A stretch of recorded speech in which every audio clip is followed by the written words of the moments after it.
Okay, so good morning everyone. So in today's lecture I am going to discuss the final topic related to the second variation, namely what is the interpretation or what is the geometric meaning of the conjugate points on which we have spent so much time in the last two lectures. And then towards the later half of this course I am also going to talk about an application of the calculus of variations, namely the one arising in optimal control theory. So, let us start our discussion today.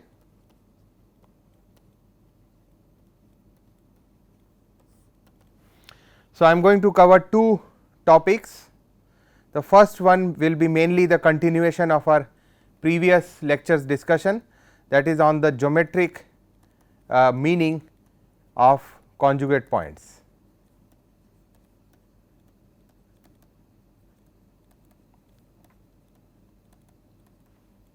Okay, and the second topic that I will be starting today, a new topic, will be applications of calculus of variations in optimal control theory.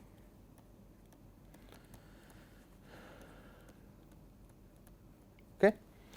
So, let's continue our discussion on the geometric meaning. So, what are these conjugate points? We saw that the moment we have non-zero or non-trivial conjugate points, we are guaranteed that the extrema that we find will neither be a minima or a maxima, right.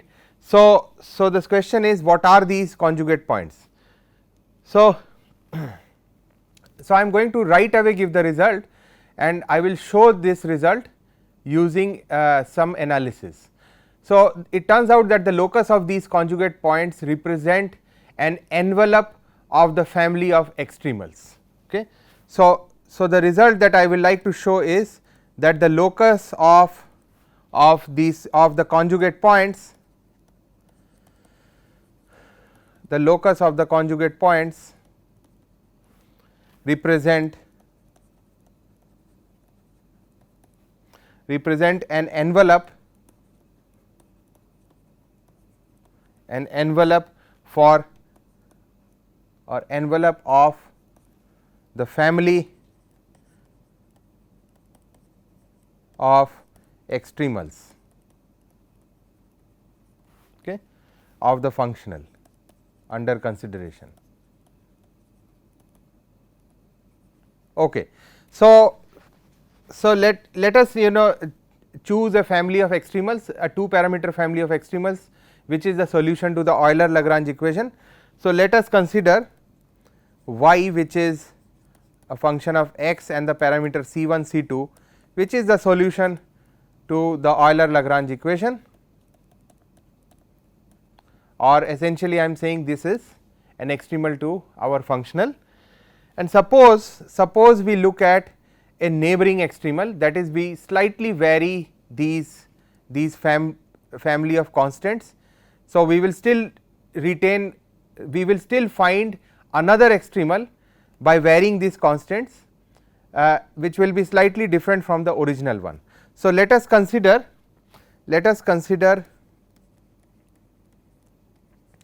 suppose y of x comma c1 plus delta c1 comma c2 plus delta c2 be the family which represents a neighboring extremal, represents neighboring extremals. Okay. So, then this change in the family of extremal is quite smooth, because my y, the extremal itself, is a smooth function with respect to these constants c1 and c2. Okay.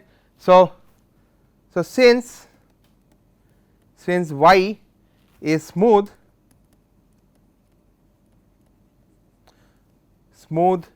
with respect to c k's. So, what I mean to say is we change these family of constants, we are going to continue to get a family of extremals, and this change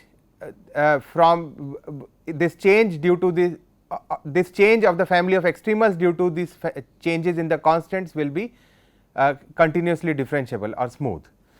Okay. So, then using Taylor series, using Taylor series we can derive certain conclusions.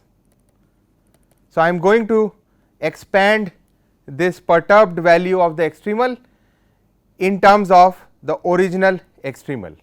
So, I see that y of x plus C 1 comma C 1 plus delta C 1 comma C 2 plus delta C 2 will be using Taylor series will be y of x comma C 1 plus C 2, well C 1 comma C 2 the original extremal plus the first order term delta C 1 times del y del C 1 plus delta C 2 times del y del C 2, right, and then plus order delta C square terms, higher order terms. Notice that from our previous from our discussion in the previous lecture, we know that this variation of y with respect to the first constant is our solution to the Jacobi accessory equation, and similarly with respect to C 2 is the second solution. So, these u 1 and u 2 are the solution to the Jacobi accessory equation is what we have seen in our previous lecture. And then we also see that suppose now I want to see what is the effect of these conjugate points on these family of extremals. So, suppose I introduce a conjugate point, suppose there exists kappa not equal to x naught which is a point conjugate to x naught,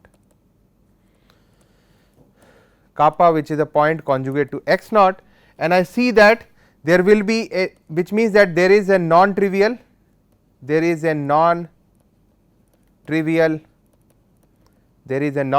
solution given by u to be alpha u 1 plus beta u 2 which vanishes at these conjugate points such that u of x naught is equal to u of kappa is equal to 0. Okay. So, we can use this information,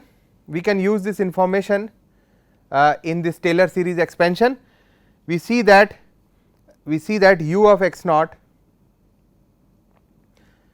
So, if my alpha is delta C 1 and my beta is delta C 2, we see that this is nothing but u of x. Let us evaluate this Taylor series expansion at the conjugate points x naught and kappa, right. So, what we have is the following.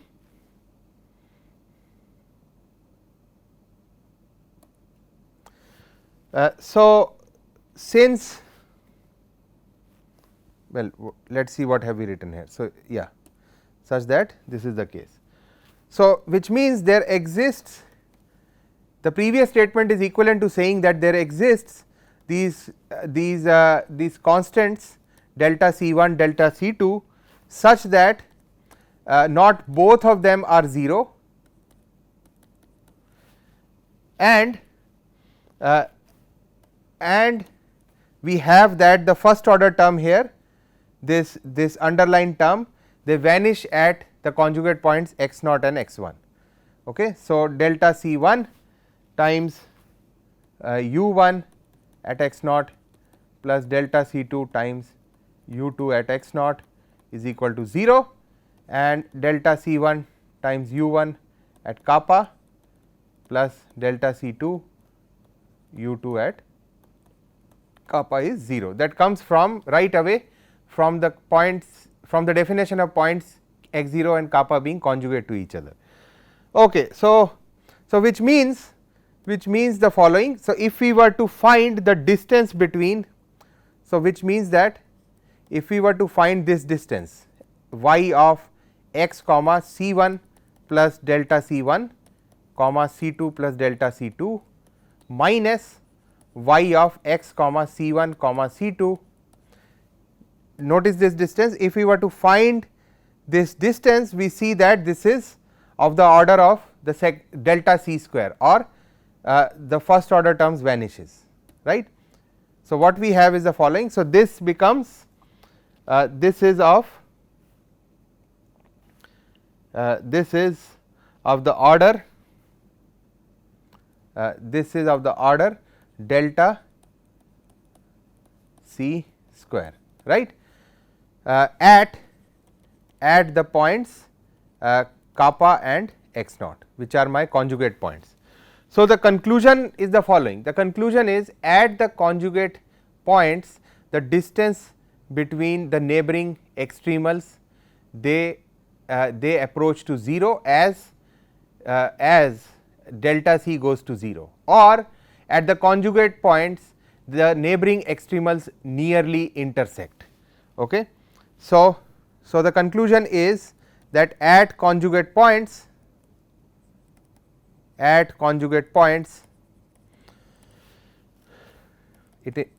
the distance between the neighboring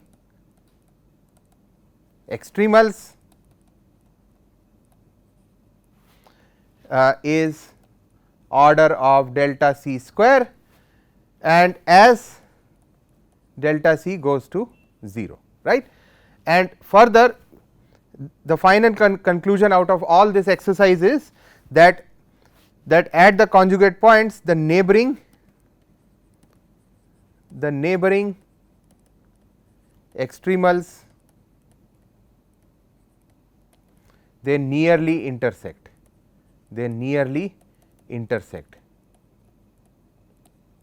at the conjugate points.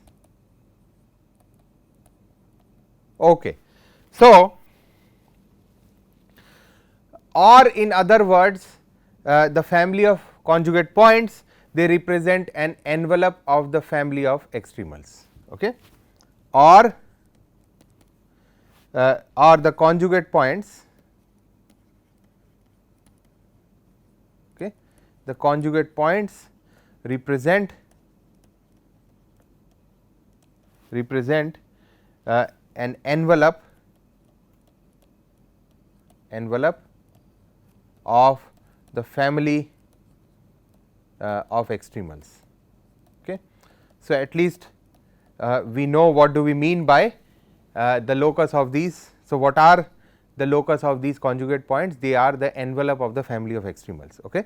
So, that completes the geometric description or the geometric meaning of these conjugate points. This question is, how can we find this envelope, or is there a analytical way or a quantitative way to find this envelope?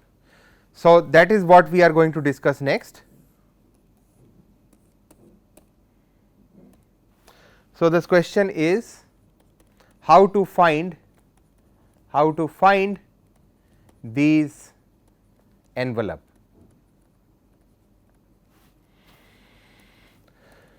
Okay. So, suppose we are given a one parameter family of extremals. Okay. So, let me start with, let H be H of x comma y comma c be let us say that, well, H being this, let us say this is my one parameter family. Let me call this family F of curves. Let me start with the most general definition of the envelope, and then we will look at the specific case where this envelope represents the envelope for the family of extremals. So, let me start with a one parameter family of curves. So, this is the one parameter family of curves. Let me also simplify that we are talking in 2D. So, in the xy plane, characterized by the parameter c, right, characterized by c. So, then for this family, what is an envelope? So, we define the envelope as the curve, let us say a curve nu, such that every point on this enveloping curve nu, there is a point on this family of curve h which is tangent to nu, or in other words, every arc of this enveloping function nu contains infinitesimal or infinitely many points from this family at which these are tangents. Okay. So, what I said is the following. So, a curve nu is an envelope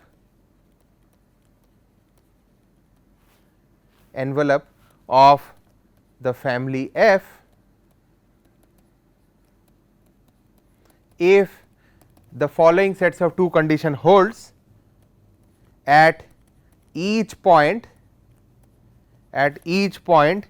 let us say x hat y hat on the curve nu. There is a curve, let us say gamma in this family, which is tangent to nu. At each point x hat y hat in nu, there is a curve gamma tangent to nu, and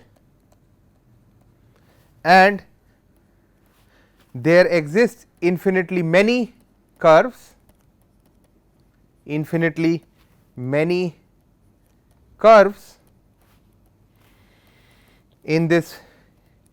family F, which are tangent to each arc of nu. Okay. So, we are going to use this definition of the envelope to derive the condition for the envelope of the extremals. Okay. So, let us start our analysis. Let us say we consider a point on this family of envelope. Let us say I have a point x hat y hat. So, at x hat y hat, so at each point x hat y hat which belongs to this curve nu, let us say there exists a constant, the constant corresponds to this constant c of the family of extremals. There exists a constant which is c of x hat comma y hat for this point that we have taken, and y hat itself is a function of x hat. So, this is implicitly a function of only x hat. So, there exists a constant c of x hat. Notice now that this constant c is the constant with respect to the family of extremals H. It is not a constant with respect to the points lying on the curve nu, right. So, this confusion should not be there. Y is a constant, a function of x hat. The constant c is a constant with respect to the family F of the extremals and not a constant with respect to the family nu or the locus of point nu for the envelope, right. So, it is a function for each point on the envelope. Okay. So, such that I have, so this point which lies on my envelope also satisfies the family of extremals, such that I have this thing holds, right. So, this thing holds, let me call this relation as my 1. So, which means that if I were to differentiate this relation 1, so with respect to a point on the envelope, so d d x hat of h of x hat comma y hat comma c hat, well, let me call this as let us be specific, this is c of x hat and this is also c of x hat. Okay. So, I am differentiating with respect to x hat, we use the standard chain rule or the chain rule argument. So, this is partial h partial x hat plus partial h partial y hat times y prime at x hat plus partial h partial c times c prime at x hat. So, that is the standard chain rule argument. Okay. So, let me call this as my relation A. Now, notice that if we were to look at the same we were to apply the same chain rule for any point lying on the family of the extremals, not necessarily lying on the envelope, we would have ended up with the following relation. So, for any curve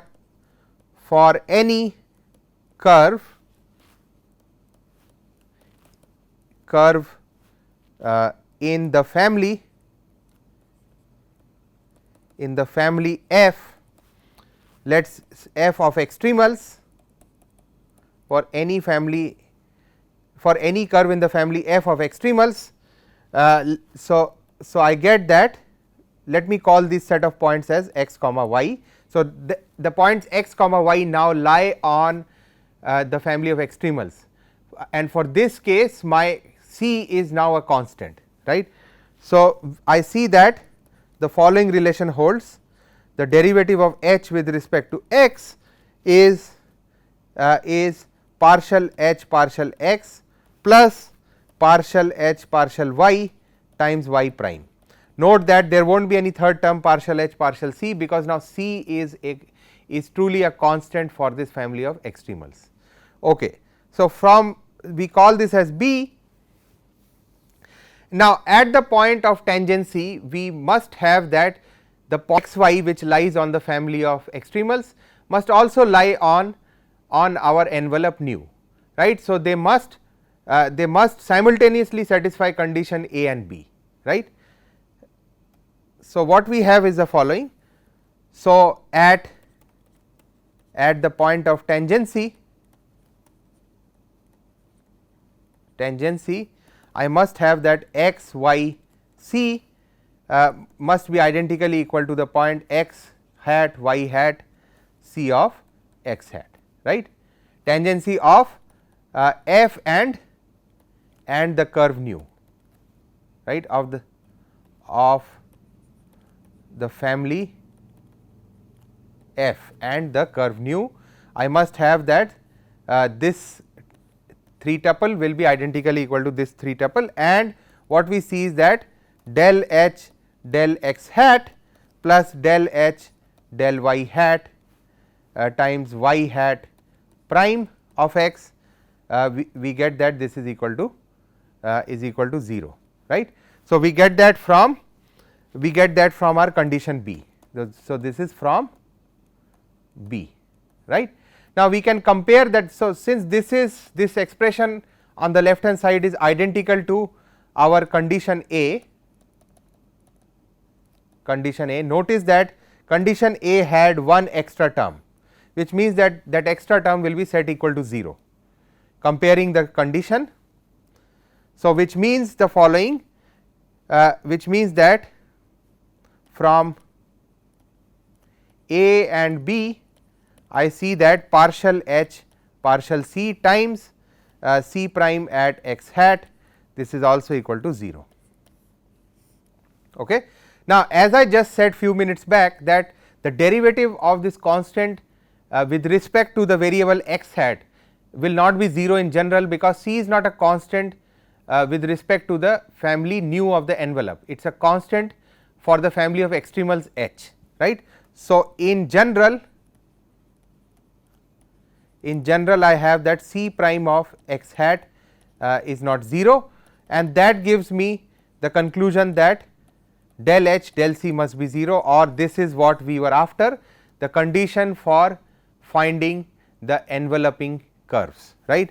So let me call this as 2, and we also had one more condition which we termed as 1, which means that any point which lies on the envelope must also be lying on the family of the extremals, and of course it must satisfy the enveloping condition which is given by 2. Okay. So the conclusion is that condition 1 and condition 2 gives me the condition for finding the envelope, the condition for the envelope. Okay. Condition 1 and condition 2 gives me the condition for finding the envelope. Okay. Okay. So what have we got? We see that let us look at some examples on how to find this envelope. So let me call h,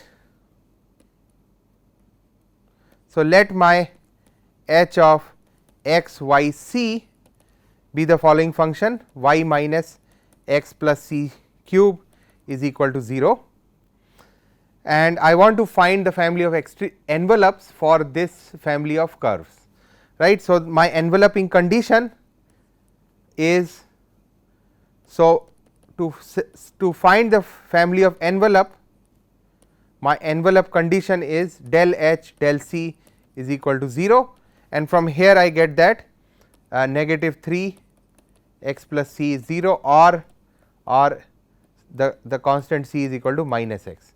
Now, from here when we plug this into my condition h is equal to 0, I get my envelope to be the x axis. Okay. So, we plug it in the condition for the family of extremals, we get that my envelope are all the points lying on the x axis. Okay. So, let us look at another quick example. So, this is my envelope for this example. So, let us look at the second example. So, let us say that h of x y c is y square plus x plus c whole square minus 1, and I want to find the envelope for this class of functions. So, what I see is, let me differentiate h with respect to c, and I see that this is going to give me 2 times x plus c set equal to 0. From here I see that c, the constant c, is minus x. Okay. Now, which means that, so that is my envelope condition, and then using the family of extremals plus the envelope condition, I see that, so this factor vanishes, or I see that y square is equal to 1 or y is equal to plus minus 1, and my envelopes I get 2 straight lines at y equal to 1 and y equal to minus 1, right. So, these are, this boxed equation are my family of envelope for the curves represented by h. Okay, let us quickly wrap up our discussion in this topic by giving one more quick example.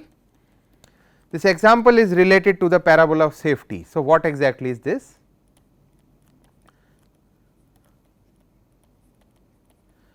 So, students who have done science majors in high school, they must have been taught about the motion of a projectile under the action of gravity, and when we throw a projectile at a particular angle, it is going to follow a path which represents a parabola.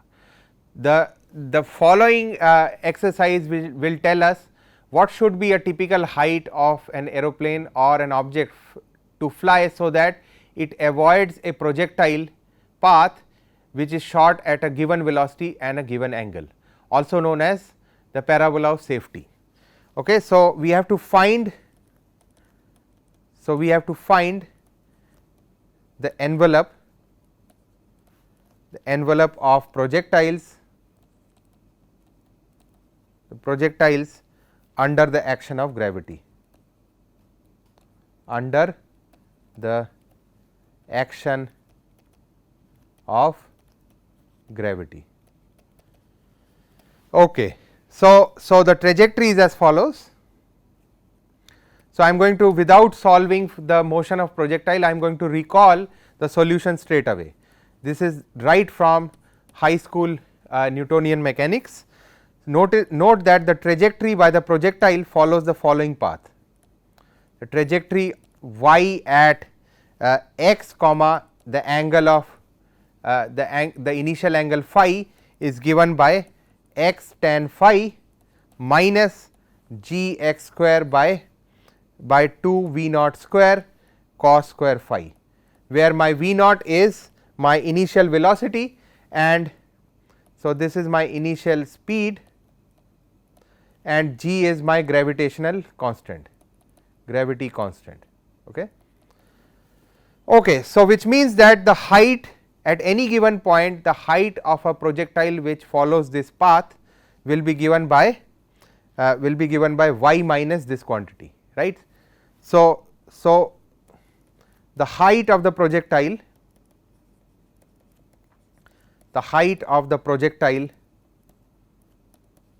is given by h of x y phi is given by y, well, is given by y minus x tan phi plus g x square by 2 v naught square cos square phi.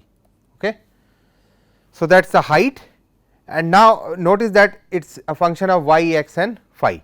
So, all I have to do is what is the envelope of this height, this family of curves represented by the parameter phi. So, to find the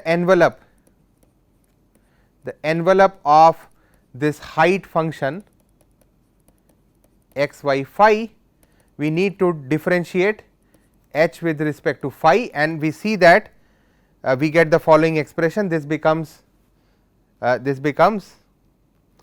del h del phi is x secant phi times g x by v naught square tan phi minus 1, this is set equal to 0, and we will we cannot see, we can quickly see that the function which is sitting outside the bracket will never be 0, because that means that cos of phi is infinity, that is not possible, right. So, which means that from this criteria I am getting that g x by v naught square tan phi will be equal to 1, right. So, then this condition, let us say star, also satisfies the equation of the parabola or the equation of the trajectory. We plug this condition star right away. So, we substitute, let me call this star, or let me call this as double star, or better we call this as relation 2 and we call this as relation 1. Okay. So, from 1 and 2, from 1 and 2, I see that my y comes out to be the following: v naught square by 2 g minus g x square by 2 v naught square. So, my parabola of safety, or the parabola over which any object can fly without getting hit, has the following curve. Okay. So, that completes the discussion of on the importance of these conjugate points.